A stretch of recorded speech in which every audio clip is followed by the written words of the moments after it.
Can we talk about regret? Because I felt its hand on my shoulder watching the Artemis 2 splash down. Houston Integrity, splashdown, sending post-landing command now. Hi, I'm Julie. I have been a TV news reporter for what feels like 10,000 years at this point. That's right, I'm a bog witch. I'm not, but wouldn't that be nice? And this is Murphy. He's not a TV news reporter. Do not let your eyes trick you. He is a schnauzer. Regret, let's talk about it. If you've not been on planet Earth, you're kind of like Victor Glover. This is bigger than anything I ever dreamed of when I was a kid, and so super excited, humbled, but also like just ready to work. Not only has he done multiple missions to space, he was the pilot of Artemis 2. That's a spacecraft that everybody's been talking about. 4 astronauts, 10 days, doing a huge loop around the moon. That's the first time that humans have been that close to the moon since 1972. It's charting a path for future lunar landings, including Artemis 3, which is set to launch in 2028. So why did I feel regret watching Artemis 2? To the Trekkies, but Star Wars all day. You know that clip I just showed you? I was the one behind the camera. 3 years ago, it's 2023, Victor Glover is at the Space Symposium in Colorado Springs.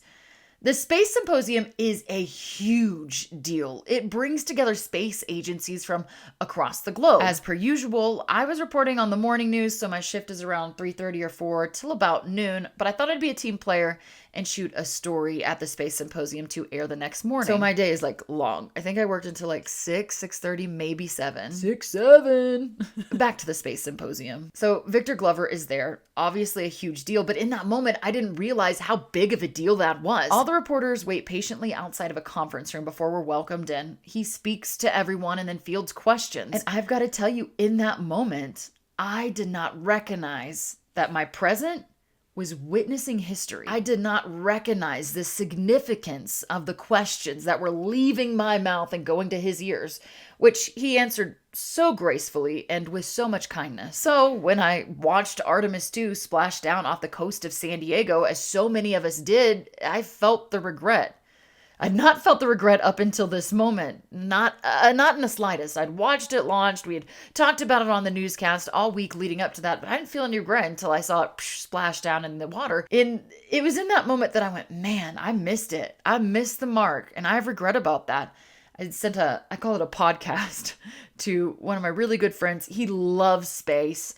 And I was telling him basically this, like, I have such a deep, deep regret that I didn't give this interview 3 years ago the weight that I should have. 3 years ago, the man who just piloted this craft that shot around the moon, the closest we've been to the moon since 1972, was before me. And I did not understand the importance of that interview because I think in my mind, truly, the Artemis 2 mission, going back to the moon, circling the moon, it didn't seem real. In fact, I don't think it seemed real until I saw him splash down. And in this moment, as I'm recording this, I still am kind of perplexed with how far humans have come. It's less than 100 years after the Wright Brothers take flight. We're on the moon. We're on the moon! It seems far-fetched. It feels like science fiction. But in reality, we're not living in science fiction when it comes to space exploration. We're doing it. These are the pioneers of answering the question, what's out there? And before me, with my microphone on his shirt collar, was Victor Glover, and I did not give it the weight that it deserved. And I have regret about that. I did not recognize that history was before me. And I love history. That's Teddy Roosevelt. That's a flag that only has 48 stars. It's a flag that's produced before Hawaii and Alaska were even becoming a state. I love history. And I think sometimes it's so hard in the moment to recognize that you were witnessing it. Time will look back on Victor Glover and those other astronauts who charted new territory for us to continue space exploration as these legends.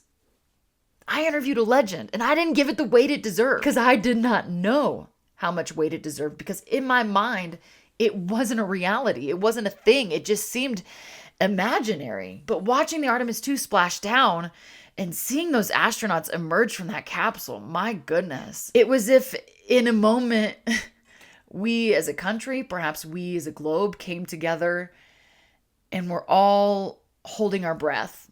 We were all rooting for the same thing, for those astronauts who have made history to make it down safely.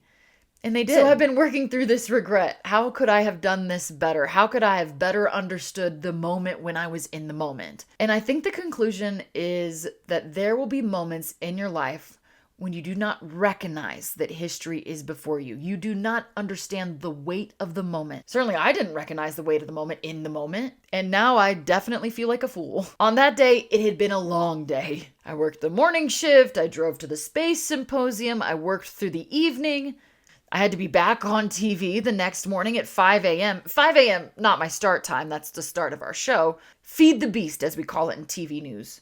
Turn one story, turn another. How much content can you crank out? But in that moment, I feel now looking back, I wish I would have never given that beast a morsel of crumbs. Instead, I wish I would have taken it in. So in reflection over the last couple of days, I've come to the conclusion that regret is actually a good thing, as much as it might feel burdensome in the moment. Regret is saying to you, hey, remember this for next time.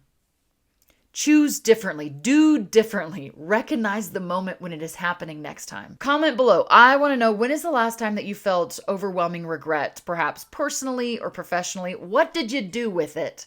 I'm interested to see what everybody has to say, because I know there are a ton of stories, and this is just a little blip in the universe when it comes to them.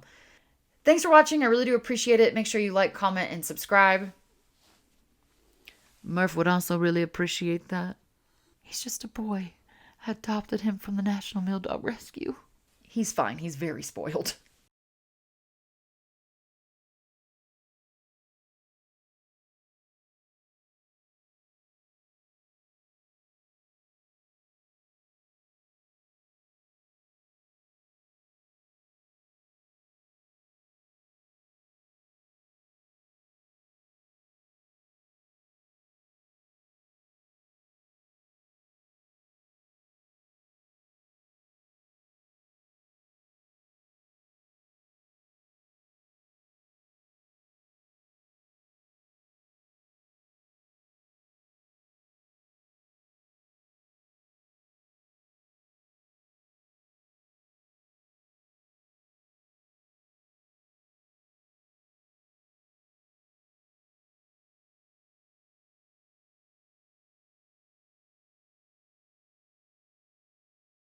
They say that dogs often take on the personality of their parents.